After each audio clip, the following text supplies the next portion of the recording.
Good morning, Christchurch family. Welcome to CCOF Online. We're so glad you've chose to spend some time with us today. Before we get on with the rest of service, I'd like to make you aware of just a couple things in the life of our church and community that we believe would be beneficial, and we would love if you would be a part of some of them with us. The first, and I think most exciting thing, is Party on the Patio. That's what we're calling this time after each service. Every Sunday this summer, we're going to be gathering on the patio to enjoy free food, some bounce houses, and yard games as we just make a space for you and I to connect outside. If you're feeling comfortable and excited about that, we would love for you to join us. It's after each service every Sunday this summer. Another thing that's happening this summer, if you're interested in women's ministry, they're going to be offering Masterpiece. It's going to be a gathering on the patio every second Saturday from 9 to 10 a.m. And they're going to have a time of connection and enjoying some coffee and snacks and a devotion and some music together. So if you're looking for a great way to spend your Saturday morning to kick your weekend off with a time of devotion and connection with others, they would love to have you. That is Masterpiece on the second Saturday of each month this summer from 9 to 10 a.m. The last thing I'd like to make you aware of is GLS, the Global Leadership Summit. This is a conference that our church attends every single year, and we would love to invite you to attend. It's Thursday and Friday, August 5th and 6th, right here at Christ Church of Flagstaff in our auditorium. GLS is a place where you can become a better, more mature leader. Whether you're a parent at home or whether you're a CEO, we believe that everyone can improve their leadership and their influence in their life. And ultimately, we believe you can become a better follower of Jesus. And so we'd love to invite you to attend GLS August 5th and 6th this fall. You can go to our website, ccof.church/events, and register for GLS there. We would love for you to attend. Lastly, we just want to say thank you if you are someone who financially partners with our church. Because of your gift and your partnership, we are able to do so much good in our community. Just a couple weeks ago, because of your giving, we were able to do an Adopt a Highway cleanup on Route 66 and make sure that that area is clean and beautiful for those who drive every single day. It's because of that and your giving that so many projects and good things happen in our church and in our community because of you. So we thank you for that. And if you're interested in beginning a financial partnership with us, you can see the info on the screen, where to give and how to give. We would love to partner with you as we help change our community for the better and as we ultimately help one another follow Jesus.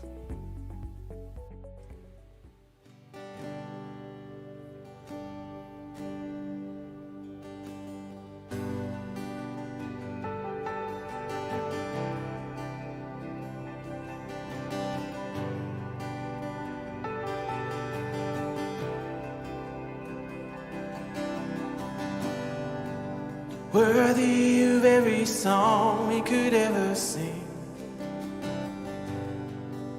worthy of all the praise we could ever bring,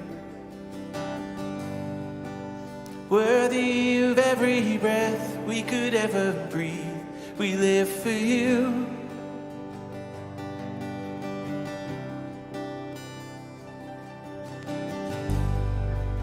Jesus, the name above every other name. Jesus, the only one who could ever save. Worthy of every breath we could ever breathe. We live for you. We live for you. Holy, there is no one like you. There is none beside you. Open up my eyes in wonder and show me who you are and fill me with your heart and lead me in your love to those around me. Oh, worthy of every song we could ever sing, worthy of all the praise we could ever bring, worthy of every breath we could ever breathe. We live for you. Oh, we live for you. Jesus, the name above every other name. Jesus, the only one who could ever save. Worthy of every breath we could ever breathe. We live for you. Oh, we live for you. Holy, there is no one like you. There is none beside you. Open up my eyes in wonder and show me who you are, and fill me with your heart and lead me in your love to those around me. Holy, there is no one like you. There is none beside you. Open up my eyes in wonder and show me who you are, and fill me with your heart and lead me in your love to those around me.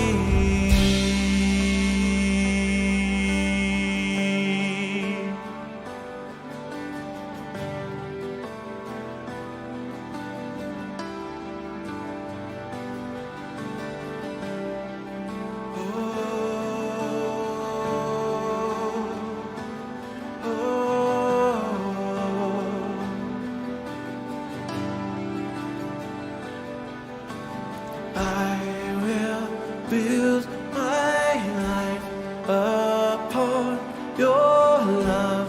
It is a firm foundation. I will put my trust in you alone, and I will not be shaken. I will build my life upon your love. It is a firm foundation, and I will put my trust in you alone, and I will not be shaken. Holy, there is no one like you. There is none beside you. Open up my eyes in wonder and show me who you are, and fill me with your heart and lead me in your love to those around me. Holy, there is no one like you. There is none beside you. Open up my eyes in wonder and show me who you are, and fill me with your heart and lead me in your love. Oh, I will build my life. I will build my life upon your love. It is a firm foundation. I will put my trust in you alone, and I will not be shaken.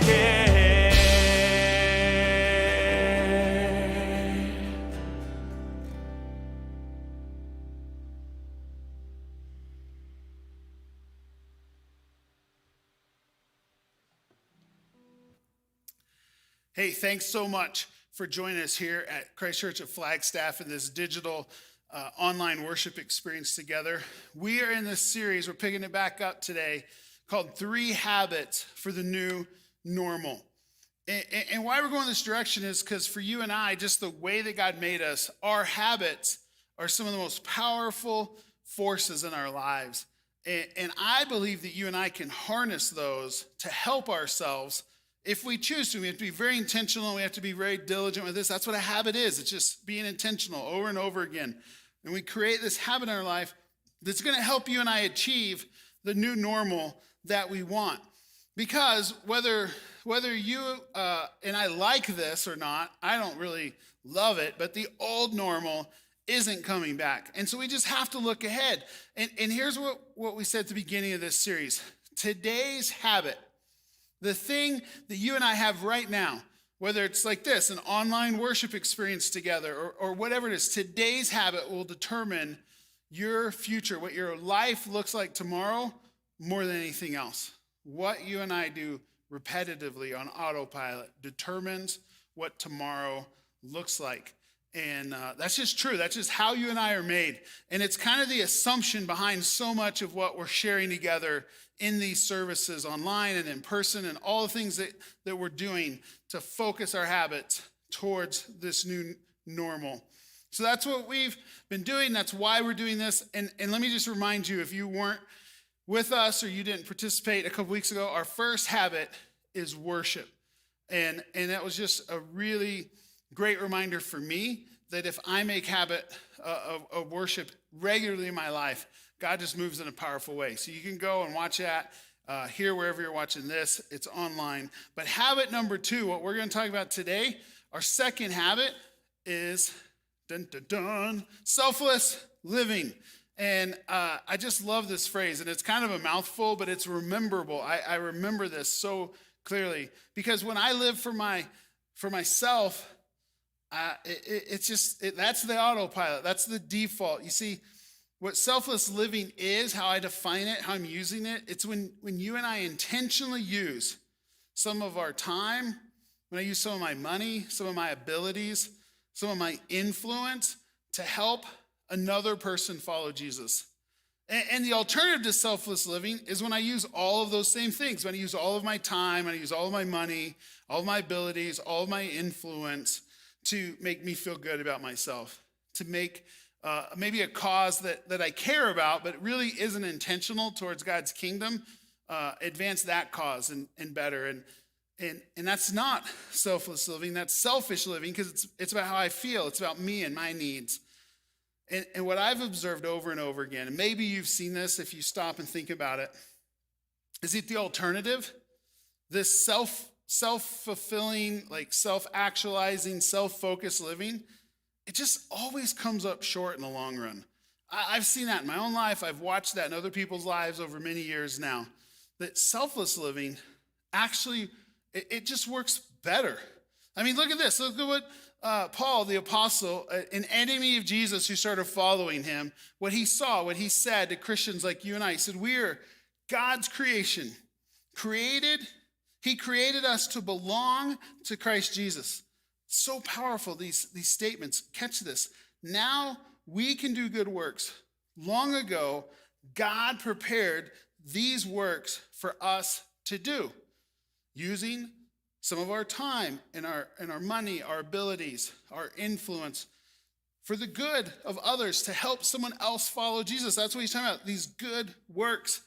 And if you're interested in more of like, that's how you and I are made and how psychology today, places like the Mayo Clinic, Harvard Medical, like really smart people have done tons of research that proves over and over and over again that when you and I are selfless, when we serve others, life just works out better. I've put some of these in the app and some links to some articles that can even send you to different academic studies and places. If you're just interested in more, go to our app, Sermon Resources. Hopefully you'll see the links there. If not, just email me and we'll get you that information. You and I were made to serve. And this idea of selfless living is just a habit that can be so powerful, so life-giving, and changing your life to the new normal you want. And look at this, what Paul says of the same set of believers a little bit later in chapter 4 of his letter to the Ephesians. He says, so Christ himself gave the gift of the apostles to the church.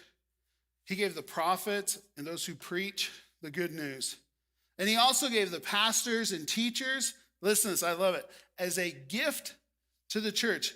God gave, Jesus gave, the Holy Spirit gave me as a gift to you. Congratulations, like your birthday. Woo, like so exciting. And I think this is important. We're going to keep reading, so don't lose me here. What he's saying is this. You and I live in a culture, we live in a time in church history, and it's been this way for a long, long time, is that we think that people like pastors and prophets and people with titles, teachers in churches, are there to serve everyone and to make sure all the members of a church, all the regular attenders of a church, happy, to serve them, to meet all of their needs. And he does describe, though, as these people, like myself and others, have been called to these positions for a life or for a season, why that is. It's the very next verse. He gave all these people so that they might prepare God's people to serve. Then the body of Christ will be built up.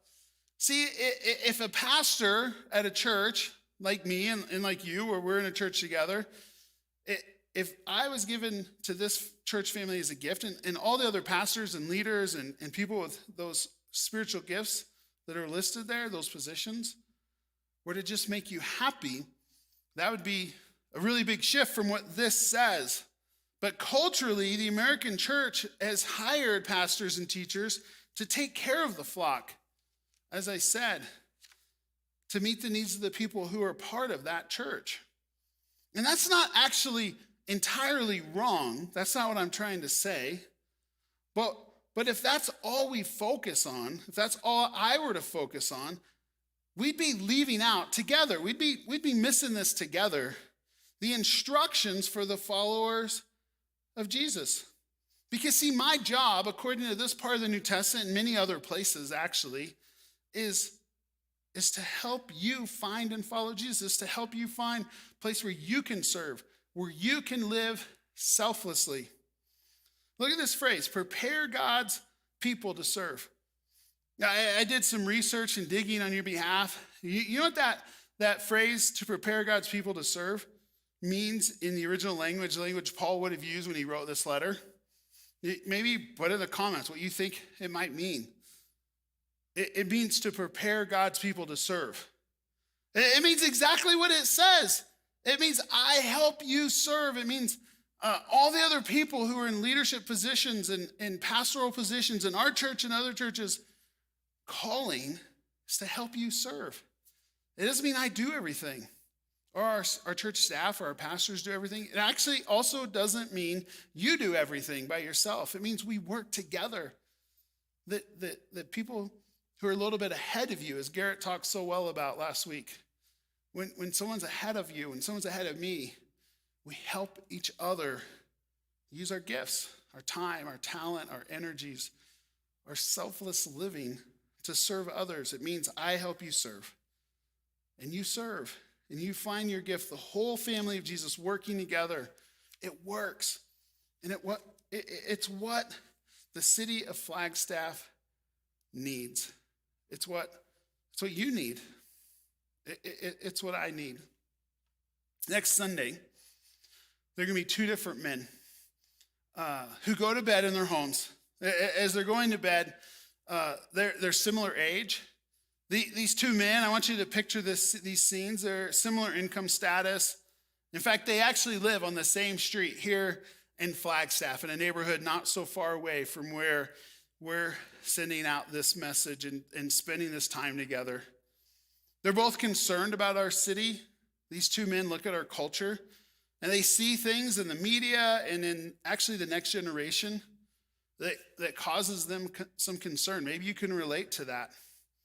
In fact, they both wonder and talk about how much longer can our values that they grew up having and really embracing, how much longer can those values in our country withstand all the changes that we are obviously undergoing? One of them that particular night, coming soon, they can't sleep. He can't sleep. He feels dread. He's angry. He's frustrated. He's worried about his kids. And he's actually worried about his kids' future children. He knows someday, he's hoping someday he'll have grandchildren, and he just lays in bed wondering what kind of world they're going to grow up in. What kind of world are they going to enter into this life? You see, this guy spent most of his day with his favorite news channel playing in the background while he did some stuff around his house.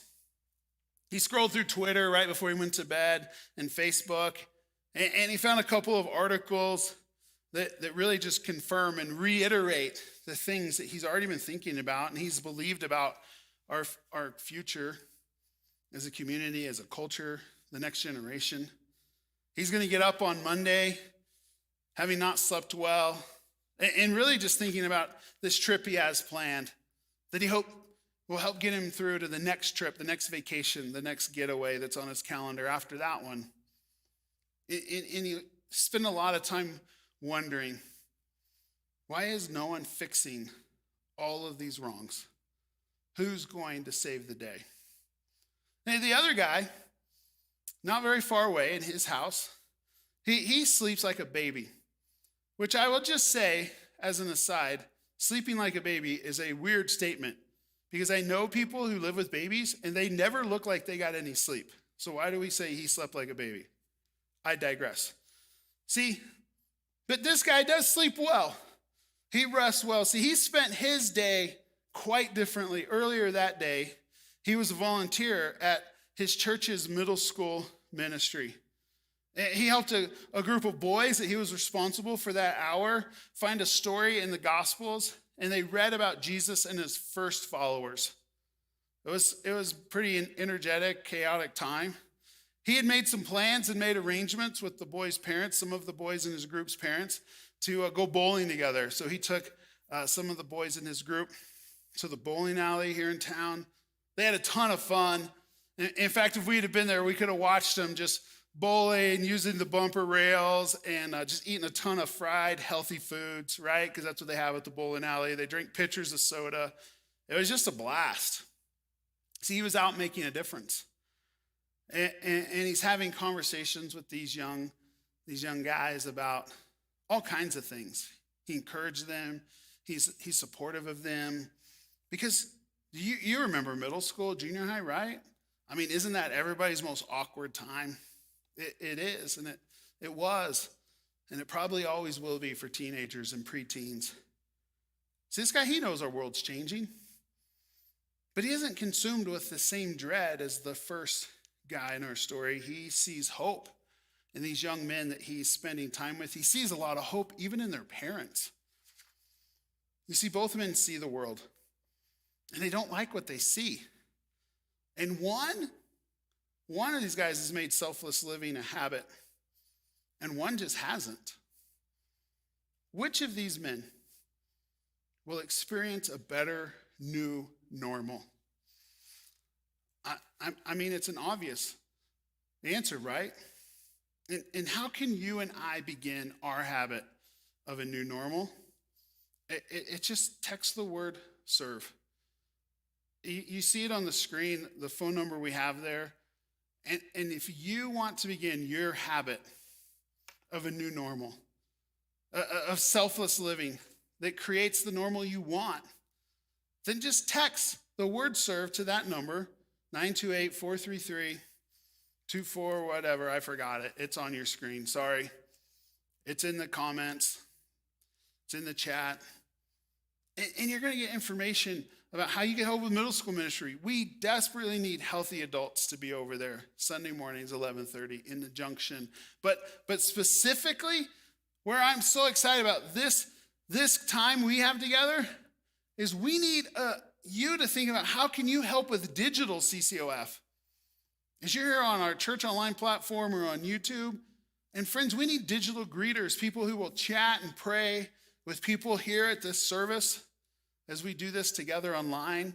And we have Greg as our online pastor, our marketing pastor. He's going to help you with that. We need digital evangelists, and that sounds like super complicated, but it's just if you have a heart to talk to people about Jesus, maybe that's for you. People who can write, who can design for social media posts. There are all kinds of things you can do to help us with digital CCOF. and live a little bit more selflessly, making that your habit, seeing what kind of experience and payoff it brings to your life. Because the new normal you and I crave,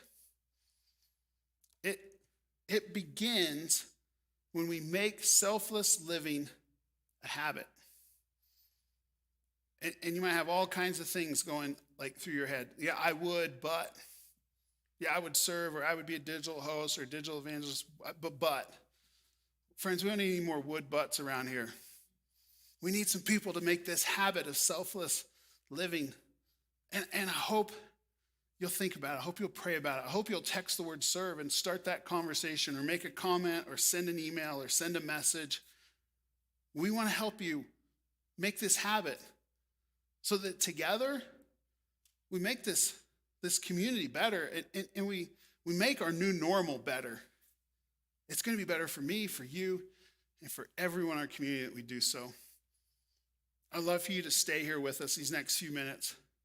We've put together an amazing video telling you the story of 4 people in our church, 4 people who I'd say are probably like you in some way. They're busy. They got a lot going on. They didn't feel equipped when they started, but they made selfless living a habit.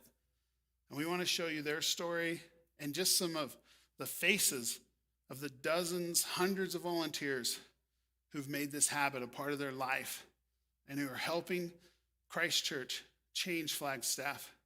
Check out their stories. There are so many volunteers at Christ Church of Flagstaff who practice selfless living. Let me tell you about 4 of these humble servants.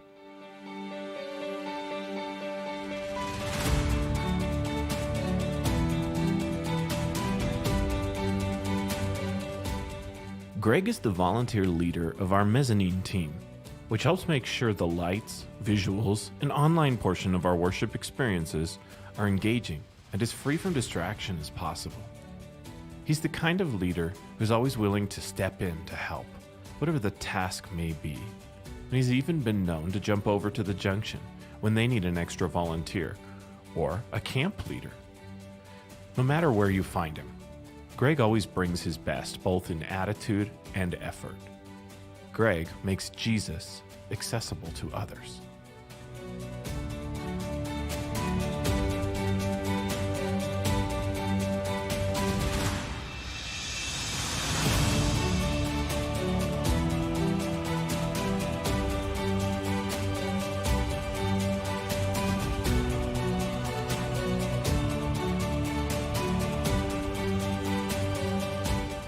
Terry is a person who understands the kind of servant leadership Jesus practiced. She is an integral part of our midweek volunteer team that prepares lessons, creates first-time visitor gifts, along with any other project we can think to throw at them. Terry also teaches kids on Sunday mornings. Terry uses every talent and ability that God has given her, taking the time to intentionally bring Jesus into every moment. Terry makes Jesus personal.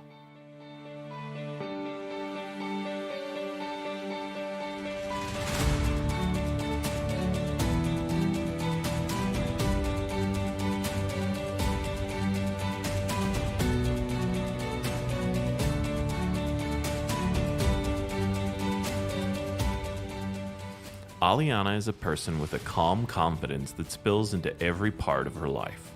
She has the attention of anyone she is talking to, whether they are 4 or 64. In the junction, she cares for a classroom of little ones and makes it obvious how much Jesus loves them by the way he shines through her. Aliana makes Jesus approachable.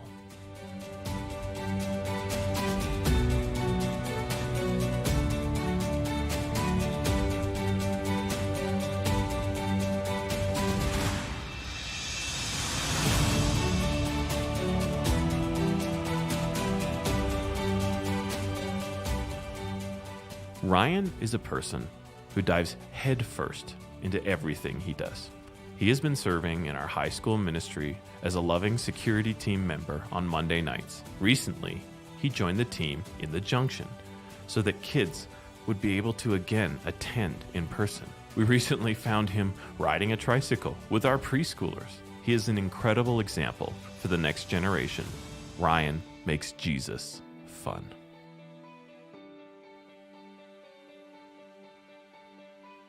At CCOF, our mission is to help one another follow Jesus. And these 4 are just a small sampling of the incredible volunteers who help make that vision a reality. Would you consider prayerfully joining them?